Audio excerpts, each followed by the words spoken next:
kana ko kuno mugoroba umukino urindiranye gishikana abatari bake ni equipe yitwa Arsenal bwiri bwa kile equipe yitwa Real Madrid ku kibuga Emirates Stadium ku isaha saa 3 nibwo Arsenal yakira Real Madrid hari ya Londres. Abasore umugabo yitwa Carlo Ancelotti bari yo kuva ku mugoroba ku munsi w'ejo banakoreye imyimenyerezo ku munsi w'ejo uno munsi wanashaka ku hotel aho bari banahuye na President Florentino Perez basanze ku hotel ndetse baranaganira abanyagisagara baraye mu gisagara nyene n'ubundi kuva Madrid wisangira Andre bitandukanye no kuva Madrid wisangira Masasa Dar es Salaam nko kuva Bujumbura ukarara Dar es Salaam nabonye agafoto ka Arda Guerrero ari kumwe na President Perez avuga ati no bana nase kabisa Florentino Perez na Arda Guerrero uravye aho bari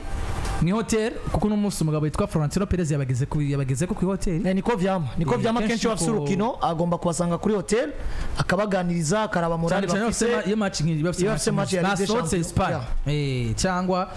ari nka El Clasico cyangwa Atletico de Madrid kenshi Papa Perez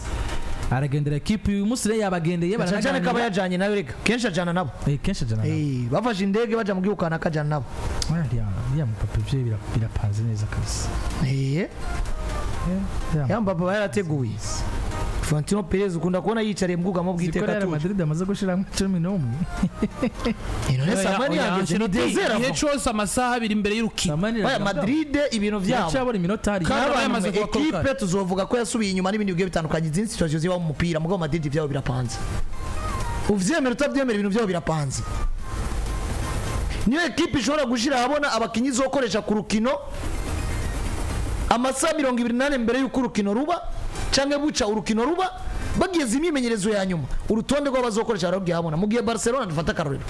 ibitwa amatwaye bonzo zora ko mboga za Barcelona kugira ngo bakinira muhira Barcelona kugira ngo umenye babaye convoke nkubu ni bakina Borussia Dortmund ni bazokira ku munsi wejo si Stade Montjuic ni bari muhira mu ndabi urutonde rwasotse ni gwazoka zo bari mboneka rimwe Barcelona kenshi basora urutonde rw'abakinyi bazokoresha umunsi wa match muzora basi nigiye match ziba ziriko ziraba ukuntu imbuga za Barcelona zivibra bariko barakina match nuko imbuga za Madrid zivibra bariko barakina match ni ibintu bitandukanye iki gisata kijanye n'uburyo Madrid bakoresha imbuga by'ukuri bari professionnel cyane banaronse n'umumenyereza avuga ati nagenda byumva uko afata 11 agaterekaho desera ava niwe wenyene amasaha imbere yo kurukino rutangura Karanzi rutamaze gwa liste atanguza muri match ibi niwe wenyene n'undi mumenyereza uzosanga iyo bikora Uberutse Papa Perez yafasha abakinnyi bose ba equipe yitwa Real Madrid batanze insinzi kuri Atletico de Madrid bakubitiye mu majana 250 nka prime de match. Sira equipe rega nta namwe sohoca nibagohereza umusaruro. Era namwe vyocha. Oya umuntu desa 50,000 y'amayero. Ikintu kimwe gihari kuri prime imwe. Ikintu kimwe gihari uno munsi ni imba abakinnyi bari nka hari abakinnyi batayakorera. Ega rero abakinnyi batayakorera. Nibo benshi. Kuko uno munsi jewe nimba woza ukabwira ngo urabaye muri PJ Classic FM urakora ikiganiro kandi uhabaye wishimye abantu ivyo ukora bakabishima ego harimo inguvuzi wawe muga harimo inguvuzi ababoss nimba ukora ikintu udafashwe neza umusaruro ugomba kuyigaragaza bisiguye ngo uno munsi je kumbwira ngo umukinyi wa equipe ya Real Madrid ngo umukinyi wa FC Barcelona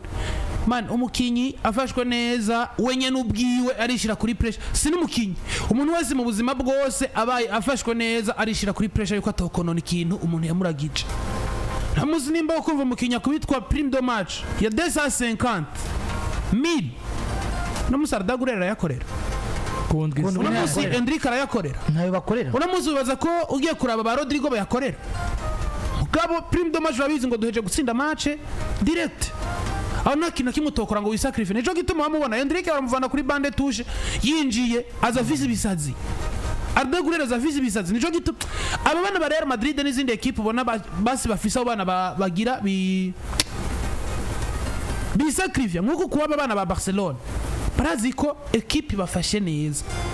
nimba imvaje neza reka nanje ngomba kuyiha ivyo wanje vyose nibirenze ivyo banzaba no bitanga bibaye ngombwa ico gituma uzobona Vini match yo 8:70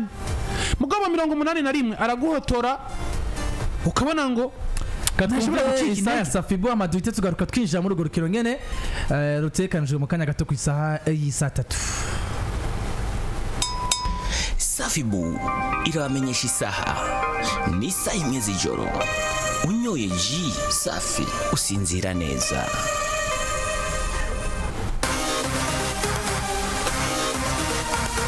Sama zuzuye neza cyane muri studio zacu teza amatwi PJ Classic FM birumvikana ko twinjiye mu isaha yacu igira kabiri ya kino kiganiro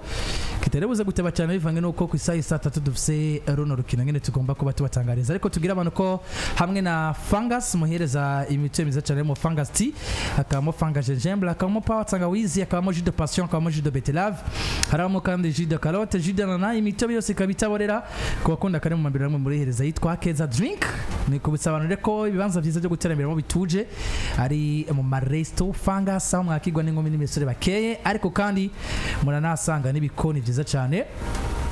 umuntu wese yidoraguza mu bijyanye no gufungura kuba kundi ngino kandi maresto Fungus murasanga ama ecran plan meza bereka ama match kizo kumenyesha ko abantu binjye mu maresto Fungus uzosanga iryo jambo resto Fungus iganditswe mu ndome iso omeka uyu mugoroba ku isa 3 ari kuri Imbere Stadium Arsenal irakira Real Madrid azi gutsinda Arsenal muri UEFA Champions League kubw'inkino zose amazokina equipe yitwa Arsenal Real Madrid nizi kubatsinda nibajije niba Amateka uyu mugoroba ashobora kwisubiriza garanti cyangwa Real Madrid uyu mugoroba ari umwanya mwiza cyane wo gufuta amateka mabi ifise muri equipe yitwa Arsenal kuko mu nkino zine bamaze gukina Arsenal yabatsinzemo 2 banganyamwo 2 Real Madrid ntizi gutsinda Arsenal ugiye kuraba novuga ngo urukino rushobora kuba ruheruka kubahuza hafi muri Champions League peut-être ko hari kungenda batiyeri ariko naguhita igenekerezo baheruka gukinira muri Ligue des Champions ni kera nyine ni kera cyane ashobora kuba ni kera kubera ko Arsenal ibintu atari iby'iwabo byo kwama muri Ligue des Champions ashobora kuba ari ku ngendo yaba Ali kubera ko ugiye kuraba Arsenal kuva ntanguye gukurikirana umupira w'amaguru mw'abantu mwinciye ubwenge menya nti abakinyi batonda mu kibuga kuno equipe itsinziro nka manota ya bon ngatahura football nyene vy'ukuri muri Ligue des Champions urukino ruheruka kuhuza Arsenal na Real Madrid yargenekezo ry'umunani ukwezi kwa gatatu Kirega ni nkuno munsi nyene akuno munsi ni mu kwa kane ngabo ryari ry'umunani nyene ukwezi kwa gatatu 2006 très bien muri Ligue des Champions yari equipe ifise ba Fabregas ifise ba Thierry Henry ifise ba Patrick Vieira ifise ba Robert Pires nabandi ubwo gwari urukino rwo gusubiriza muri kimwe 18 gishica nyuma muri Ligue des Champions 2005-2006 aho bagize ubusa ku bundi hariya kuri Emirates Stadium mugabo kuri Santiago Bernabeu Madrid yari yatsindiweyo kimwe ku busa na Arsenal bari bakenyerekeje cya 21 mu kwezi kwa kabiri 2006 ico gihe batsindwa kimwe ku busa cha Thierry Henry ku munota wa 47 ni ico kintu rero ndiko ndakubwira Arsenal yo muri 2006 na Arsenal yo muri 2025 ni Arsenal zibiratahuriro rihari kuko na munsi muri equipe Arsenal nta Cesc Fabregas bafise nta Robert Pires bafise nta Thierry Henry bafise nta Patrick Vieira bafise nivyo uko imyaka igendera haca le football yarahindutse wanashaka se muri Arsenal gusa mu ma equipe yose le football yarahindutse abakinyi bari batunze kera se bagifise no munsi mugabo jeune ngiye kuraba equipe ya Real Madrid iri experiment muri Champions League gusumba indi equipe yose ikina umupira w'amaguru bisiguye ngo Real Madrid ari no joro sinoza gukonfirma ngo irashobora gutsinda Arsenal ariko amahirwe menshi jewe ku bwanje ishobora kuyitsinda igakora ko gahigo kabi ko kudatsinda urukino Arsenal muri Champions League kuko nivyo mukanya turoza ko tunagaruka ku rutonde rw'abakinyi yakoresheje mugabo aza gukoresha mugabo bitwa Carlo Ancelotti wanashaka je natanguye kubonamwe akantu kagahaze ere mazigera nko kuri 2 mugabo je ntashobora kuba nemeranije ko turoza ko tubigarukako uno munsi abantu barashobora kwitiranya n'urukino equipe Real Madrid yatsinzwe na Valence muri weekend kandi yatsinzwe wanashaka abakinyi bahari presque bose hari habuze muri Raúl Asensio wenyene Real Madrid buryo ikinamo La Liga n'uburyo ikinamo Champions League si ibintu bibiri bisa kuko sinibaza ko Valence yohurira na Real Madrid muri Champions League ngwize kuyihanga muri burya buryo nivyo muri football tout est possible ariko Arsenal ifise ikibazo no kwita ko ikibazo nyamukuru cuko umugabo witwa Gabriel Magalhaes ico kintu mw'abantu mwe ni kintu wemeje ko Real Madrid gombize kuza ari mbi gute mugabo absence ya Arsenal mugabo witwa absence ya Gabriel Magalhaes muri equipe ya Arsenal nigo yogomba gatsinda absence yo tugomba kuyibona kubera ko no muzi Real Madrid ifise abataka je no vuga ngo bateye bwoba pamaze imizi batari muri forme zabo kiretse umugabo witwa Kylian Mbappe Jude Vini Rodrigo Goes bamaze igihe tutariko turabona ya version yabo ya vrai mugabo Rovre Mbappe we warahari kuko mwarabonye na match ya Valence yari Mbappe yaje kugogwa n'umunyegoro ubundi bwobwo Valence yari yagomba kujya ibitsindo vyinshi iyo attaque Real Madrid ugiye kuraba uburyo baba bahagaze Vini buryo na Vini bubamfu Rodrigo buryo Kylian Mbappe nka nimero 9 ugiye kuraba ibubamfu hari umwana yitwa Lewis Miles Kelly kwa Arsenal hakaba umugabo yitwa Julian Timber kuri kabiri Timber aza kuba acunganye na Vini Kelly aza kuba acunganye n'umwana yitwa Rodrigo zinamugaruka ko cyane kuko amaze kugira constant inshuro nyinshi Rodrigo abana basa no ko bari muri generation imwe baramutesha umutwe gusumba ko bari kwakina n'abantu b'abagabo iyo ari kwakina n'abantu b'abagabo ni haba afise iyo esprit de combativité ubona ko ariko aragorana nyira akagora umuntu ukavuga uti Rodrigo ari mu kazi mugabo je kenshi nkunda kugira constant ku match za Barcelona nta match ya Barcelona je nimwe nziza ndabona Rodrigo mwiza acunganye na Barde kagomba kuba kari hejuru ya Rodrigo buri gihe bisigura ngo aba bana ubona je kugiye kuraba Miles Kelly n'umugabo witwa Barde bakina ibintu biri similaire Rodrigo unomuza amaze kuba umugabo ari Mathieu yogora mu defenseur wari wese sinoza kumutega Miles Kelly mugabo Rodrigo sino mukonta ko cyane rino joro reka je nivugira ku mugabo witwa Vini ari muri me forme ino saison jewe ntigeze kumubona kuva tangwe kwitwa mu grand joueur kuva Carlo Ancelotti afata Real Madrid muri 2021 bisiguye ko Timba yitwa ko ari mwiza gucunga Vini ni kibazo gikomeye imwe muri elema zituma kagahigo kuko Arsenal yoguma kuri wa muvuduko kudatsindwa na Real Madrid gashobora gucika Vini umwanya n'umwanya yobakorera akantu katameze neza akabashiramo igitsindo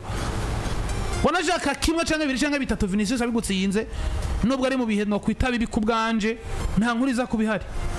rero ubibaza ufise Kylian Mbappe ariko akina nk'umufone Jesse no mwita mu nimero 9 n'umufone kuko siyo poste yiwe inyuma yo hari Jude Bellingham cyangwa Luka Modric tufate umwe muri bo azakora ariko akina nimero 10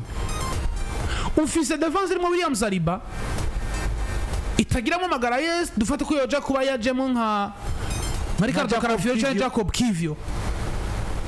partnership ya Saliba na Jacob Kivio na speed ya Mbappe iraza gusiga mu kaga umugabo witwa William Saliba gusumba ubundi bukinyo ari wese kuko Saliba ariko umwana Gabriel Magalhaes yakina libre ibikorwa byose byitwa ko bigoye bigakogwa na Magalhaes Saliba kitwa umukordona cyangwa ukordona defense yose muri rusange mugabo no muzi aza kugomba gukordona defense yongera akora n'igikorwa cyo gikogwa na Gabriel Magalhaes acunganye na Kylian Mbappe korohegwa na Kylian Mbappe muri defense ya Arsenal bitangure kuboneka kubera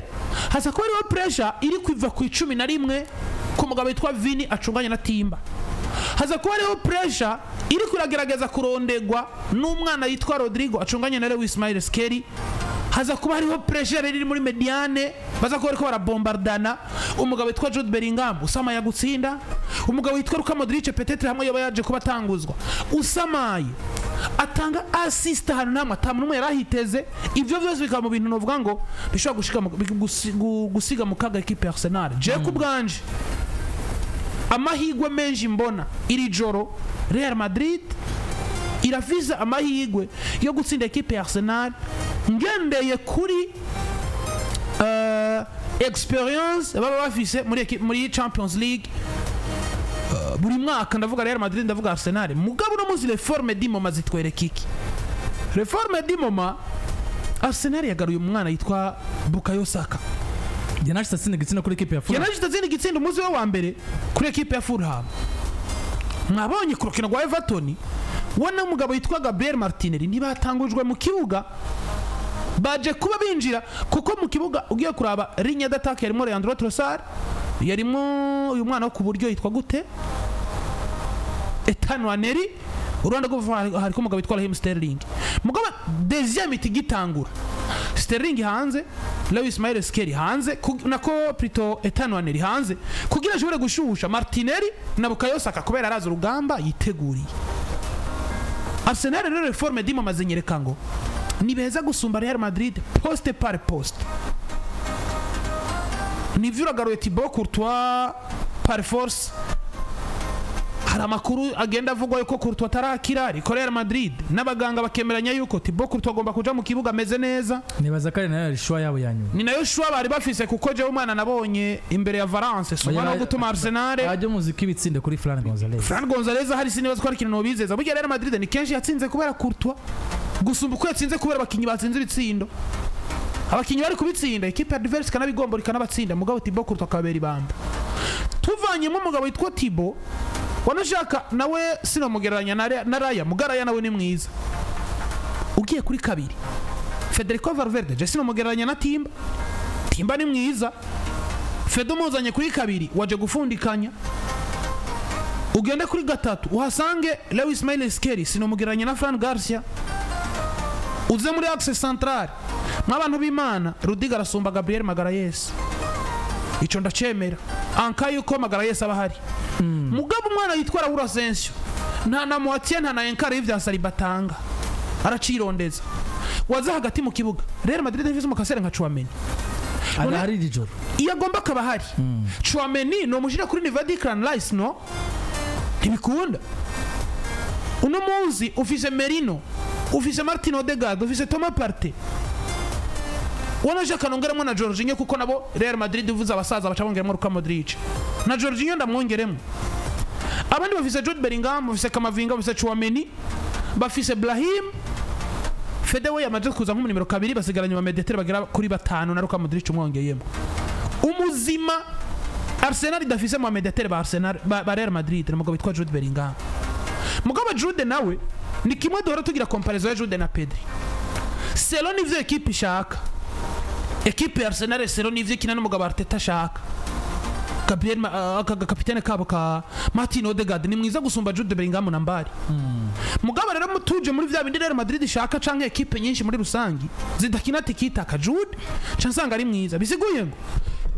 effectif ya Arsenal na effectif ya Real Madrid tugerageje kuraba ivyo ziri mu ino sezo de performances zihari no munsi Arsenal ni nziza gusumba Real Madrid yona yitsinda wana ishaka ikanayitsinda vyoroshe mugabo experience kubwanje irakonta gusumba ikindi kintu cyaco cose bituma rino joro je ndiko ndanabona Arsenal ishobora gutsindirwa Emirates Stadium igatsindwa na Real Madrid tatsinzwe kubera yisumbije gutembereza umupira mugabo yitsinze kubera iki irazingo ariko Arsenal ni vyisanzwe kina nibaza ko Arsenal itangaza nitwo kwitega Real Madrid itembereza umupira cyane gusumba Arsenal nitubona Real Madrid iri kwitembereza umupira gusumba Arsenal izo bari miracle zibaye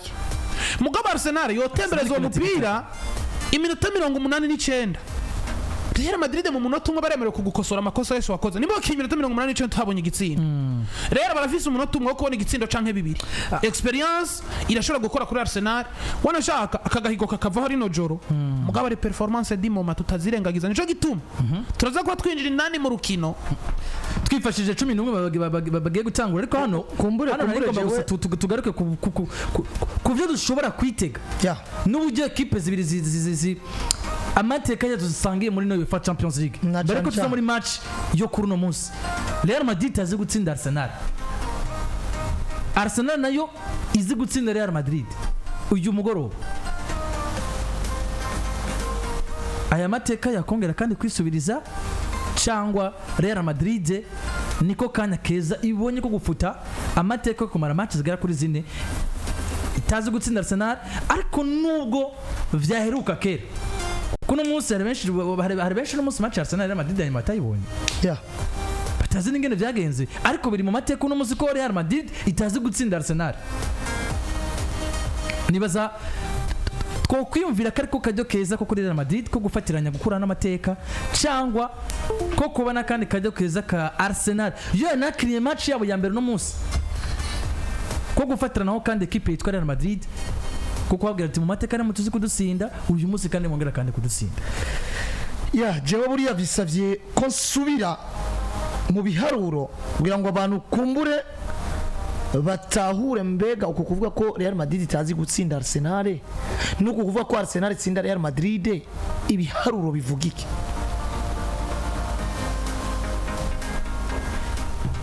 Real Madrid yasezerana ekipe ya Arsenal muri kibe 18 gishica nyuma hari muri 2006 baje Santiago Bernabeu bayitsinda kimwe kubusa banganya ubusa ku wundi mu rukino rwo gusubiriza sivyo sindo cha Thierry ari kimwe kubusa Santiago Bernabeu mu rukino rwo gutangura mu rukino rwo gusubiriza bagira ubusa ku wundi kuri Emirates Stadium sinzi yari ko batari bakiri Highbury sivyo 2006 kuri uno mugabo skizina rya Arsene Wenger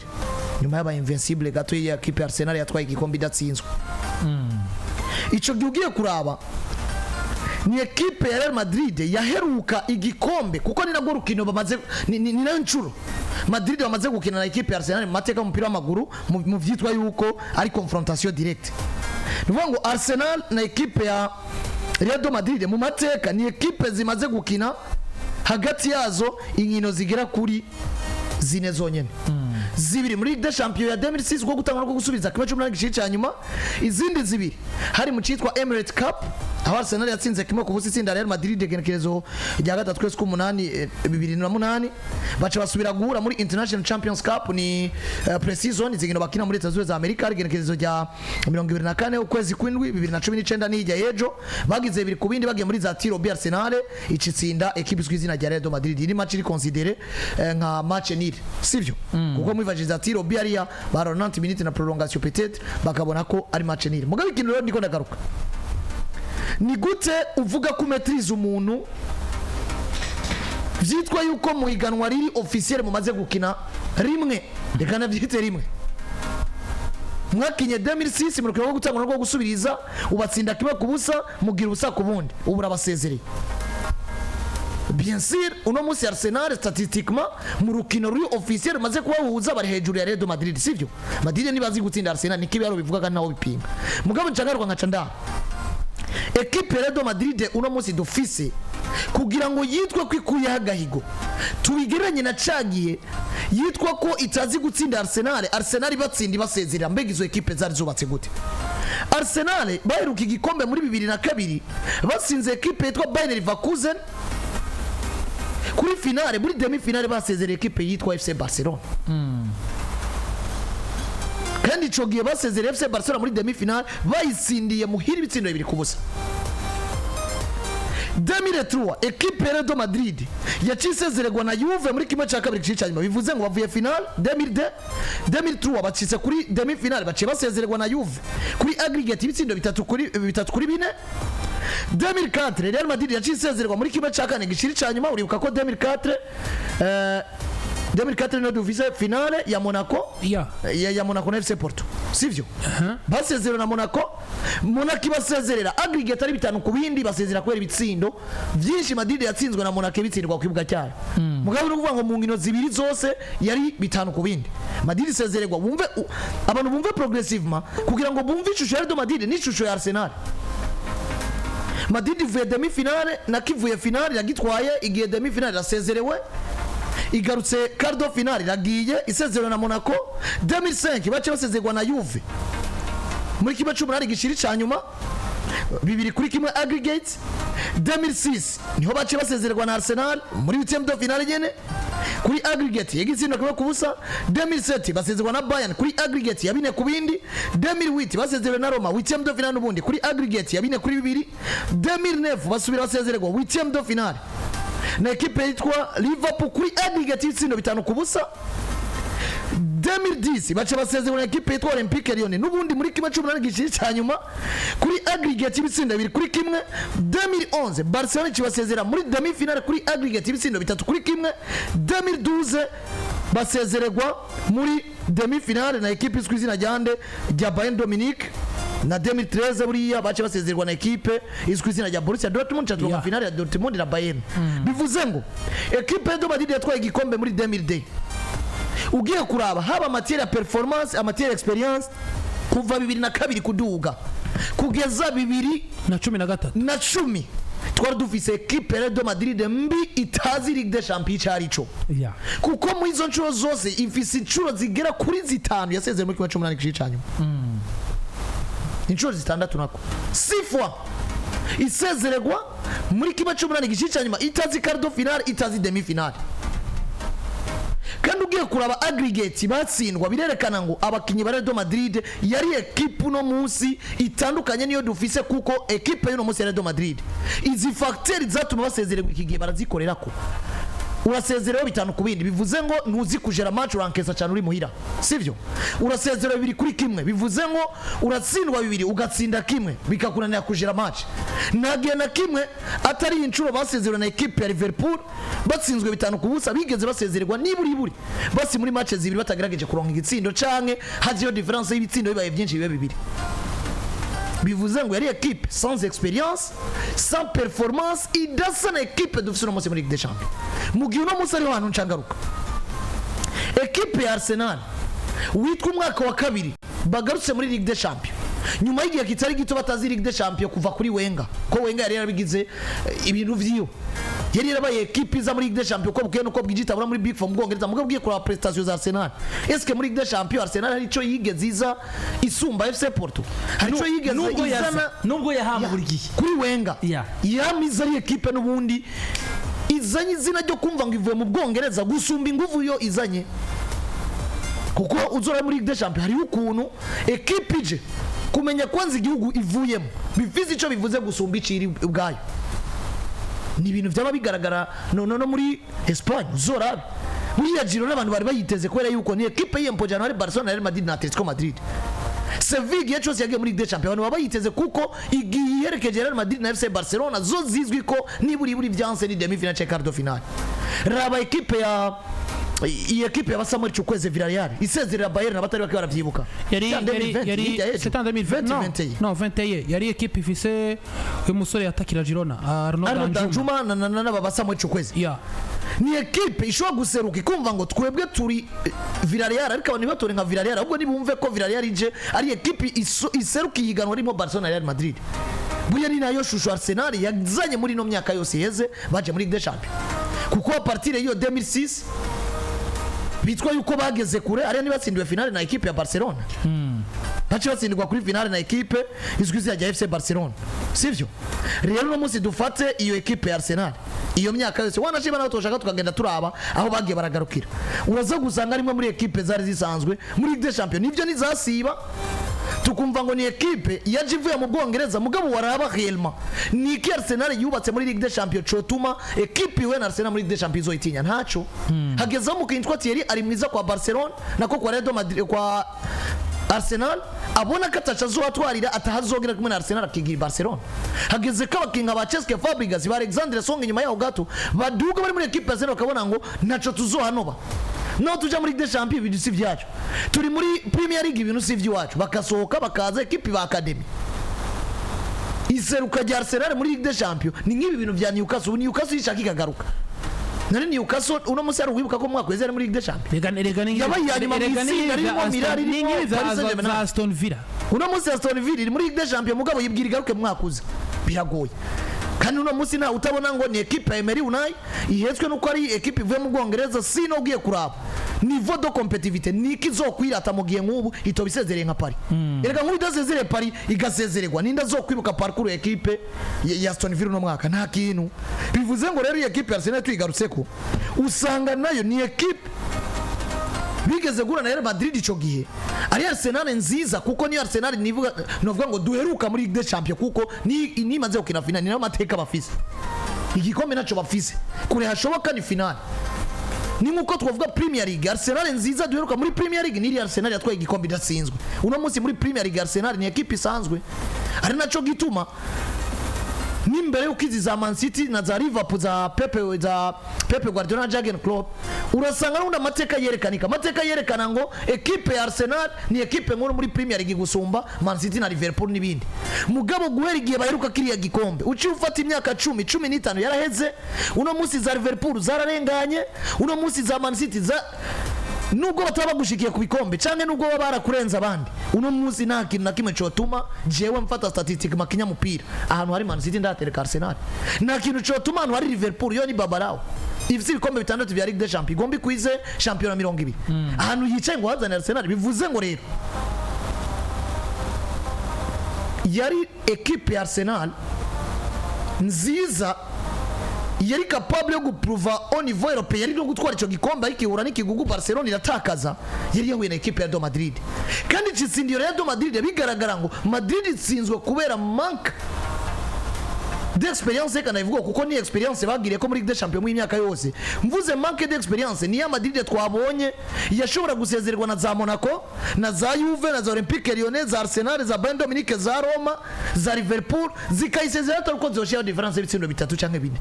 zikayisezera kubera ngo aggregate mwasamaye zikayisezera gatsindo kamwe turakagutsinda muri capable yo karemonta equipe kabigiye mugabo no muze dufate profil duvize equipe ya Madrid niburi ahantu nibuka Madrid yaruka kuviramo kure ni muri 2019 itsenze kwa Ajax Amsterdam mu quart de finale nyuma yaho ni quart de finale vyanse ni demi finale ni gikombe iragifise ifise guhere nyuma yaho bitwa ko baseze muri demi finale muri quart de finale nako quart de finale baseze kwa na Ajax Amsterdam bafise ibikombe bibiri 2020 na 2024 kandi ugiye kuraba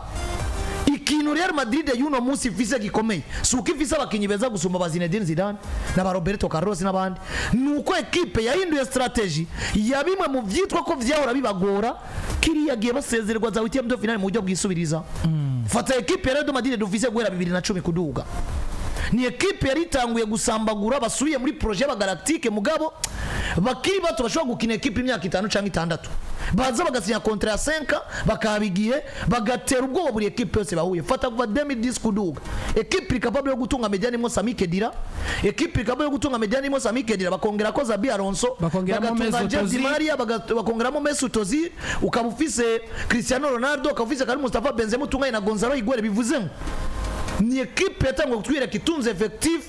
yagutse y'abajene ituma twiprojecta muri kazoza tumaze kuja muri kazoza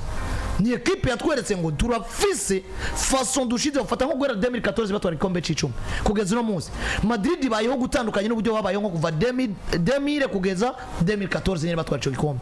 nuvuga ngo ufashe imyaka 25 iheze kuva 2000 kugeza no munsi barafise imyaka yo kuva muri 2000 kugeza 2010 no kuva 2010 kugeza 2025 babayeho mu bice bibiri bitwa ko bigize gute bitandukanye no munsi rero qu'est-ce qui a changé kuri equipe de Madrid twabonye equipe de Madrid gutsinda wayirushije muri Ligue des Champions iyo niyo Real Madrid twabonye equipe de Madrid gutsinda igwaje abakinyi twabonye equipe de Madrid kugira remontada mu minota 2 yaronse experience imetrize ubugiganwa rikinwa uno munsi rero igiye gura na Arsenal ko itsinze match tararangira igiye gura na Arsenal naco kintu mvuga ngo Arsenal ico tumavuga ngo Madrid naniwe guhindura amateka statistiquement ndanaliza ino match mfashe match zibiri kuko kuri performance equipe Arsenal ashobora gutembereza umupira gasinda Madrid mugabo dufashe Ligue des Champions Madrid ni igeri joua kuri match mu Ligue des Champions Madrid joua kuri match zibiri arena retour na cyane cyane iyo uzi kugenda Santiago Bernabeu kino gusubiriza performance zifise no munsi ni performance ugiye kuraba ama champions zihagazemo Real Madrid ihagaze mu kibanza ca kabiri Arsenal ihagaze mu kibanza ca kabiri mugayo yoyo isa ni yamaze kwikura inyuma y'igikombe par rapport ya Real Madrid na Barcelona Jedo mapasi no ngo vyaraheze mugabo bisa ni vyarangiye ibice nka 89 kwijana 90 mu nkundire